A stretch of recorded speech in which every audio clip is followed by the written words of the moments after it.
How you doing, Susan Gaitan? How is sunny California? Sunny California is great, actually. I just got back from Florida and it was hot as Florida. You were in the thick I of it in can't say what I Orlando. wanted to say. Mhm. Yeah, but both of us have been traveling. What have you been up to? We need to make Wow. more time for these podcasts. I like I, these. I I like spent a catching week up. with the Yeah, right. I spent a week with the Hennessy Group in Atlanta. That was wild. 250 salespeople in 4 days. Like that was incredible. You were at Universal, which is just another monster store, right? They have the Mm-hmm. Hyundai store, they have the Nissan store, they have Genesis too, right? They do. So it's Yeah. the main store, Universal, and then they've got Hyundai and Genesis, which are two smaller groups. But yeah, we've both been busy. Now, I didn't do a 4 day And two one monster man job like you markets. did, though. No, but we were both in major markets. I mean, when we're talking about the car business and where they sell, I mean, Atlanta, Orlando, like these are two of the biggest car markets in the country, right?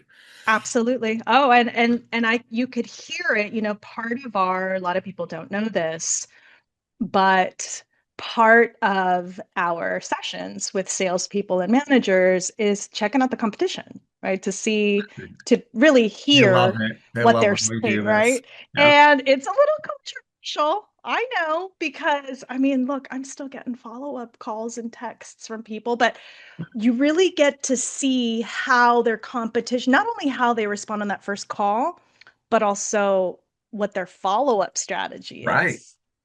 And so I'm in the middle of all that. But yeah, I noticed that the bar was a little bit higher just being in this area in Orlando, this big, you know, consumer rich retail area, and even there it's slowed down. Even there they were complaining about leads slowing down a little Oh, bit, yeah. which I Listen, know you're hearing too. we're hearing that everywhere, but I'll tell you, I was shocked. We were in Atlanta. We were at the Hennessy Group. We called the guys. I had a couple guys, when we do it, I always have it's a mix of the 11 stores, right? All their brands are mixed in the room together with all the salespeople. And the Porsche guys are always like, call Porsche store, call Porsche store. And it's great to call a Porsche store, but it doesn't give a good lesson to everyone else in the room what you should be doing all the time, right? Because it's so unique in so many ways. Yes. Yeah. Yeah. I gave in and was like, fine, guys, we'll do this. Let's do it. So we call this Porsche store. And so Okay. you've got what, 50, 80 people in front of you while you're making this call, It's right? about 50 because we break it up into a lot of classes. So it's Okay. about 45, 50 people. And you Um, don't know what you're going to get. I mean, you could get someone who just nails a conversation, but you could get someone who just goes off into I'm something going to super tell you a story about specific. I'm going to tell you a story about someone that nailed the conversation. And this should be news, but well, I'll tease it out there for a second. But I called this Porsche store, Susan, I swear to you, I thought I called a Kia store in, I don't know, in the middle of nowhere or in the I don't know. I don't even know what I got. I called, think about this. Imagine this. Okay, everybody listening. Call Porsche store. Sit guy is like, I'm in control of the conversation, like normal, whatever, right? But he says, well, what kind of car are you driving now? Because I've mentioned my trade a couple times. And he finally catches on. He's like, what kind of car are you driving now? And I go, oh, I have a BMW 7 Series, Uh-huh. 7i. So if you were at a Porsche store and a customer says to you, oh, I drive a 7 Series Porsche, would your first response be, did you buy that used? Is that what he asked you? Right, like there wasn't What? even he didn't flinch. Like I was the first thing out of his mouth. Boom, did you buy that used? And you heard, and like I had to cover the phone because the whole room was like, oh, like who I gets there's that at a what Porsche the store? only reason he would be doing that is to qualify you as a buyer. I mean, But it would I would, insult me, right? I bought a but why BM. would you Oh, need and to I'm do sorry, that? I told you it was a 2023 as well. Okay. Yeah. And it just went on like it was this conversation that was very it wasn't up here, it wasn't about the Porsche. There was no excitement. Oh my God, you're calling me on a 911. That's amazing. Here's our policy on 911. It wasn't anything like that. It was all just like, whatever. When did you come down? I was like, listen, I'm going to one of the other Hennessy stores. He's like, yeah, okay, no, whatever. It was so I like, didn't get anything impressive either. So, and I well, wasn't I got calling. one. Well, finish. Sorry, You finish what you're did. going to say. Oh, well, no, I mean, I just to go along with what you're getting. I mean, you might have gotten one or two people to impress you, but you know that for the most part, most salespeople that you call today looking for any information for a car, it is so dang obvious that they're just looking for the deal today. Well, forget about all the mystery shops you and I listen to, right? So just throw out all the mystery shops. Mhm. Just take the live calls that you and I make to dealers every month. We're probably talking, I don't know, 10 to 20, maybe 30 calls a month to Around. random dealers, Mhm. depending on where we each are in the country, right? So we're Yep. talking between you and I, 20 to 60 phone calls a month around dealerships around the country. And I have not heard a good call, and I don't even know how long And until the from a other. competitor, let's clarify. Right, we're From calling a competitors. competitor. Mhm. Right, sorry, thank you. Non-clients, yeah. So I was at Plaza Auto Mall in Brooklyn, and we called a Honda competitor of theirs. Now, if you were in New York and you wanted to call a Honda competitor, your first reaction would be like, well, I want to call Paragon, right? Because they're the ones in the news. Oh, Call ooh. Paragon, call Paragon. I was like, we'll call Paragon in a minute. I've called Paragon before. I want to call Big Paragon in a boy. minute, That's a big boy. but their boss, well, not really, but we'll get there in a second. So then we call over to another store in Brooklyn, another Honda store in Brooklyn, and sales girl, no, sorry, BDC rep answers the phone, and she is absolutely fantastic.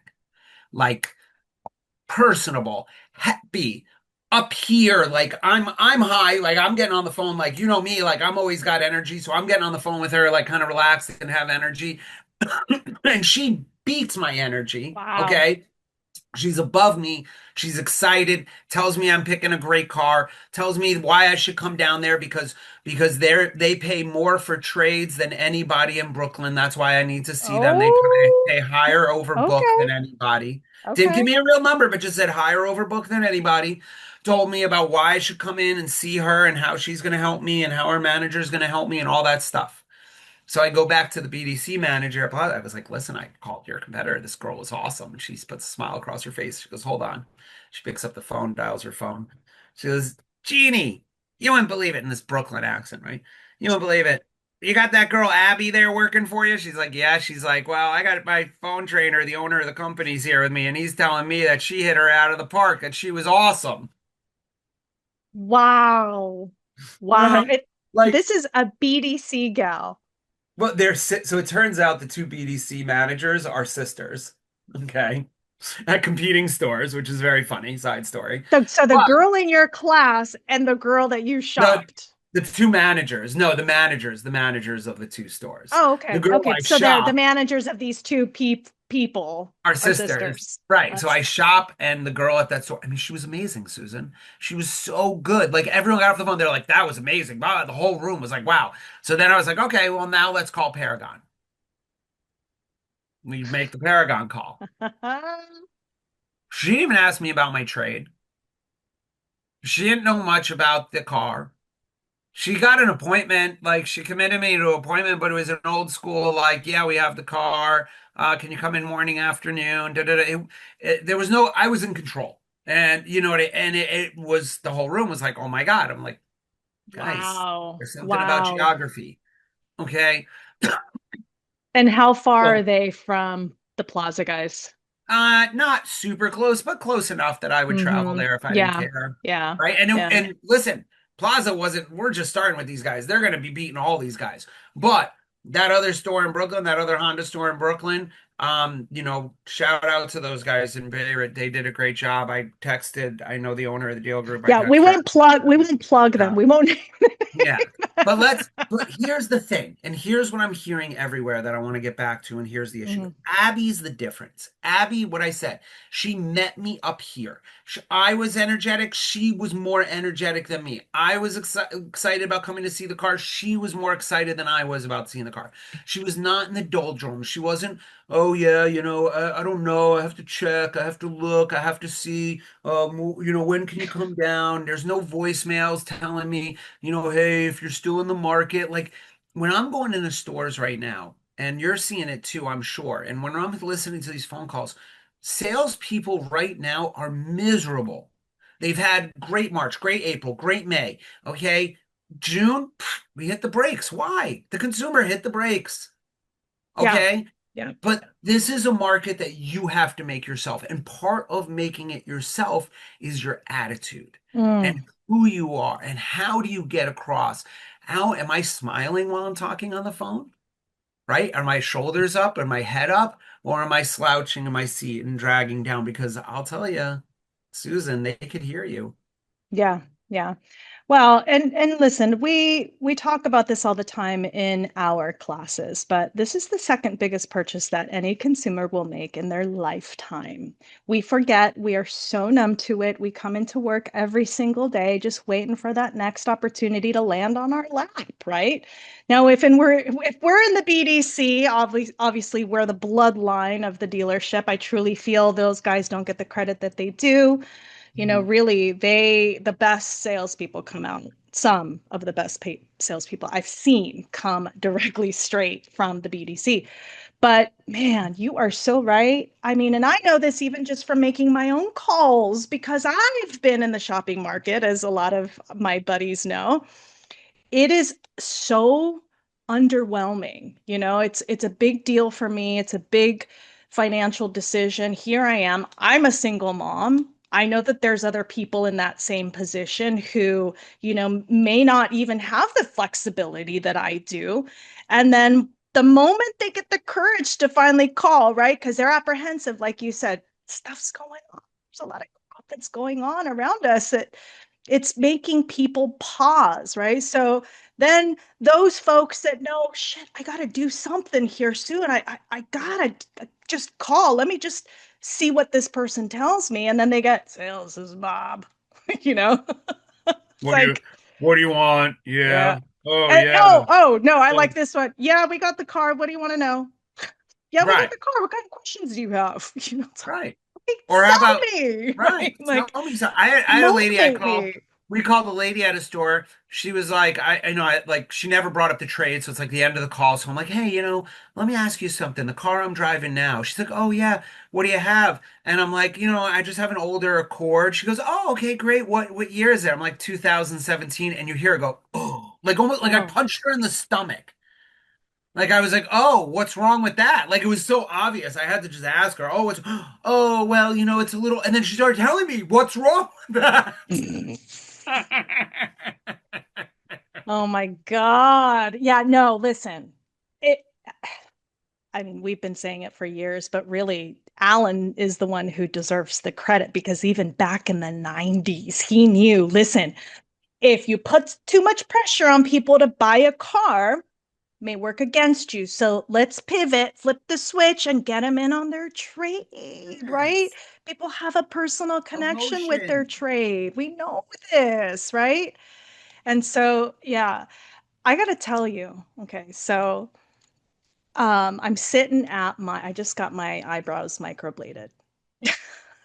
Oh, You probably have no idea what that you. means. I do know because I probably saw some TikTok video about it, and I was like, "Oh, that looks gross. I'm not doing that to my face."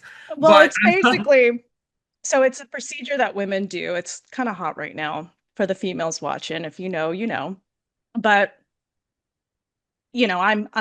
I was raised in the 80s and 90s, so of course I plucked my eyebrows like, Drew Barrymore did, right? She had like these like pencil thin, it's all her fault. I love that you And compared to Drew Barrymore. and That's so awesome. She's the best. She's the right, best. Like, right. Jesus, Oh yeah. my God, I love her. But so she anyway, so I really have no eyebrows. I mean, they're so thin. So basically microblading is where it's so cool. It's basically a tattoo procedure, but it's Oh, you have? fine See, I didn't line. They notice they that. find they draw in like nano sized brows.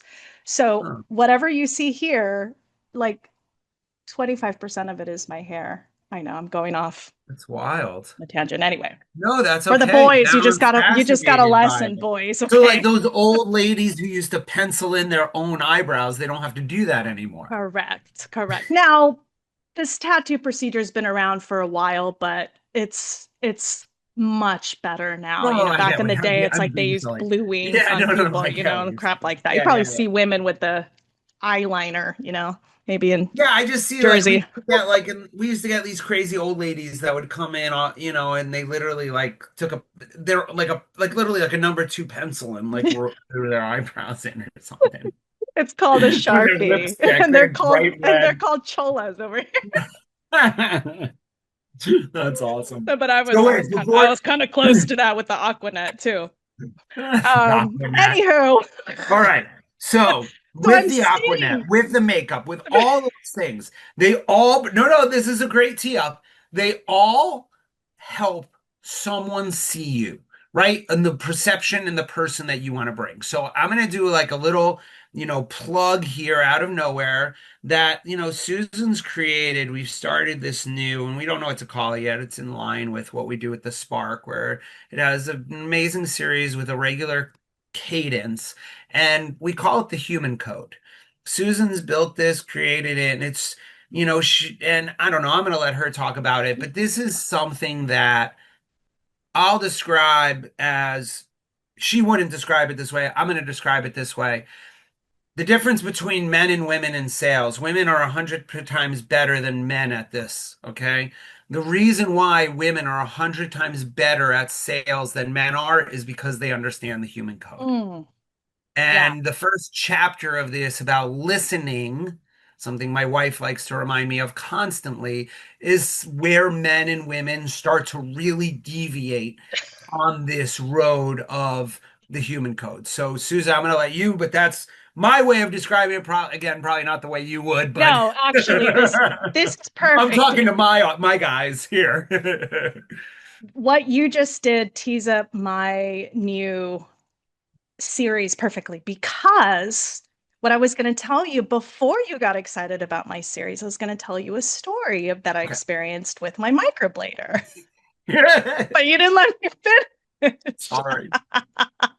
No, but I got to tell you, and I got to tell the guys that are listening. It's amazing. It's basically something that we preach about, but my microblader just bought a new car. She was talking to me about what she experienced. But anyhow, yes, this new series, The Human Code. Oh man, I have been working on this, chipping away at this for months. I knew that I wanted to put something out, something that stripped everything down, something to take people, out of that sales rep position, out of that retail mindset, and go back to the fundamentals of what people really want from someone, right? And so we went back and forth, actually. I think you remember it was like, first, it was like, Oh, yeah. do I focus on customer service? What is customer service today? Now, as you know, I've been with Lexus. I was raised by the Lexus brand. And so a lot of those strategies and principles have stuck with me. A lot of it has stemmed from everything I learned from there. But we're going back to, what do people want to hear? Okay. In a day like today, where we've got AI, we've got technology, we've got all of the resources at our fingertips. What is it that differentiates you between the next guy that I'm going to call? And it comes down to the simple human connection, which is what we're calling the human code. AI can't provide this to your customers. They can give your customers plenty of options and data and, information to read, but only the rep is able to provide that connection. And so we're calling it the human code. So we're starting with episodes like listening. What does it mean to really listen? Because a lot of people, let's face it, a lot of people really don't, and I am guilty of this too. A lot of us are listening and just waiting for our turn to talk. And we're What? waiting for our turn to respond with our own clever thing to say. And that's just Come on. I mean, that's all of us, right? And so instead of that, what can you do to slow down the conversation and build that trust within the 2 to 5 minutes that you have sometimes, right? Because sometimes that's all we've got, and we've only got one shot. So how can you use these simple habits to connect better, right? Body language, like you were talking about. Oof, that is so important. I mean, in person, it's important, right? But even over the phone, it helps us to sound a little bit lighter, a little bit happier, all of those things, smiling, right? We all deal with our crap, all of us. But as soon as we answer that phone, man, we're on stage, right? Tone, that's another thing. People will hear your tone way before they hear a word that you say, right?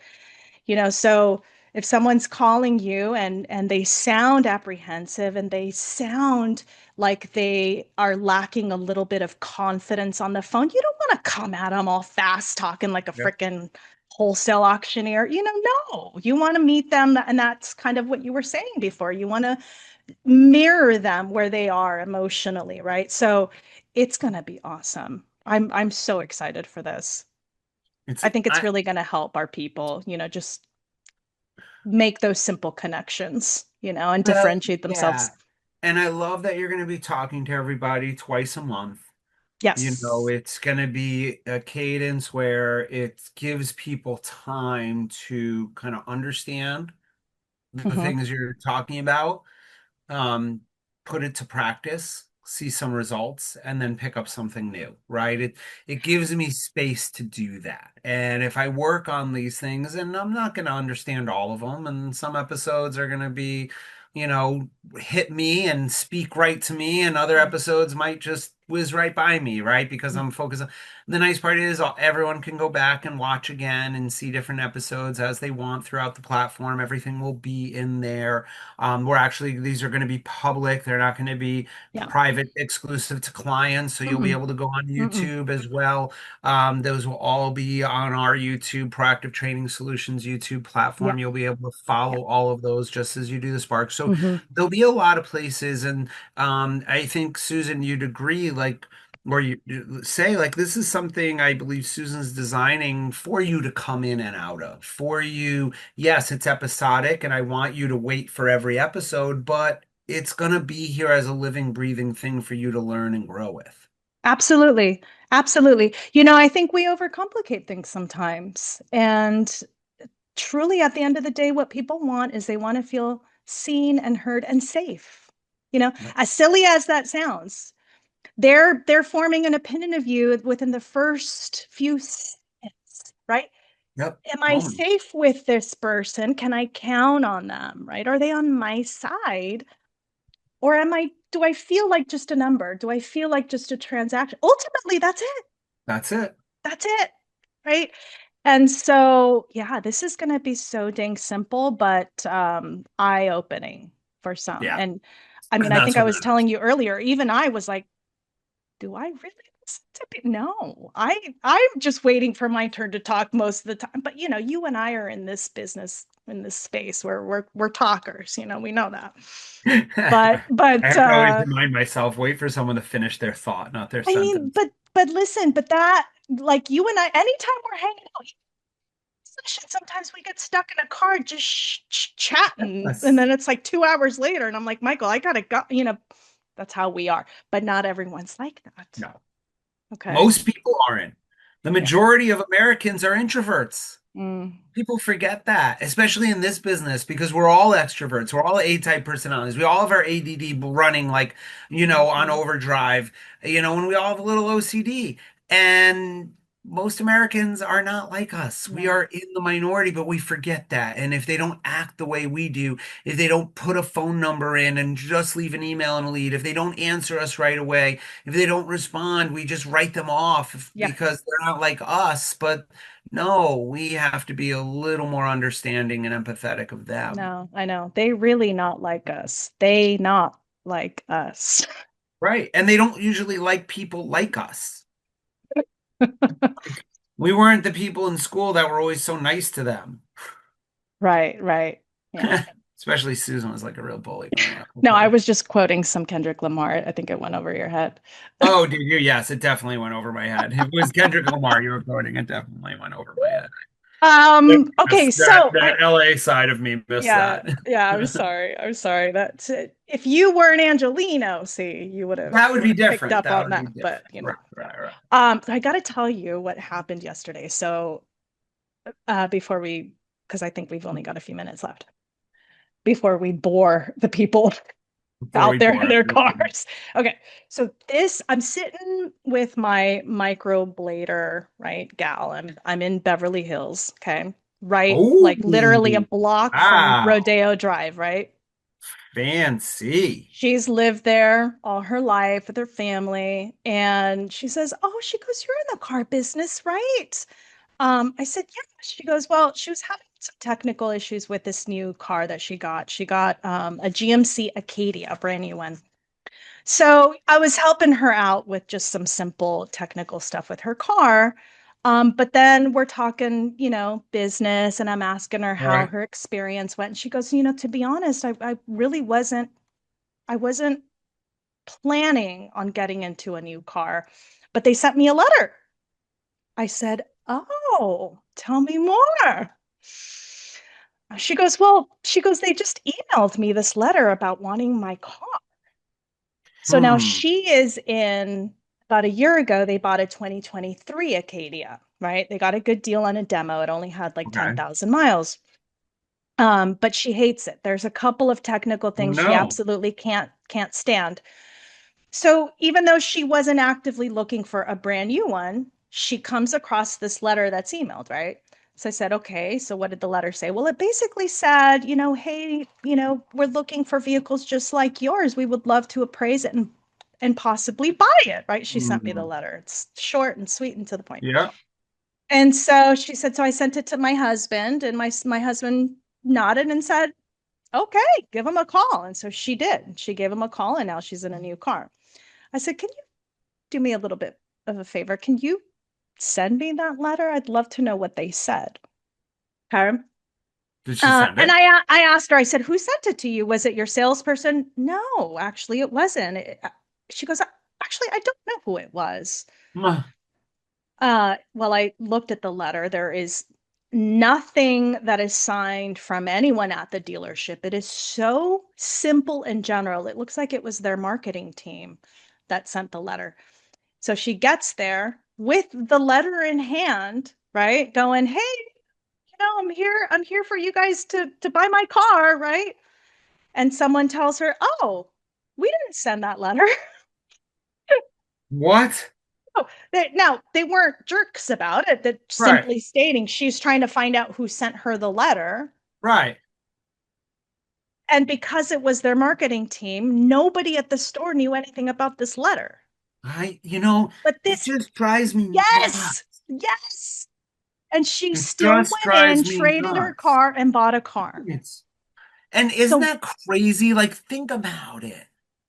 Like, that's where it's like, oh, hey guys, AI can bring in customers too, you know? and that's exactly what I'm sure their marketing company is doing, Right. right? So, I wanted to share that because if you're a manager, listen, if you're a salesperson, the lesson you should take from that is number one, the trade is everything. That this is the way to get people excited to come in. Yeah. Okay. If you're putting pressure on the car, if you're just looking for the next sale, you're done. All right. Number two, getting to the customer before they're shopping is your golden ticket. They're not shopping around. They're not, price shopping. They're not asking for a Yep. discount yet. Nope. So that's your best shot at gross profit, right? And you don't have to send this letter. In fact, you can call them, send them a video. "Hey, listen, I wanted to run by a little situation here that we're having at the dealership and just gauge your level of interest," right?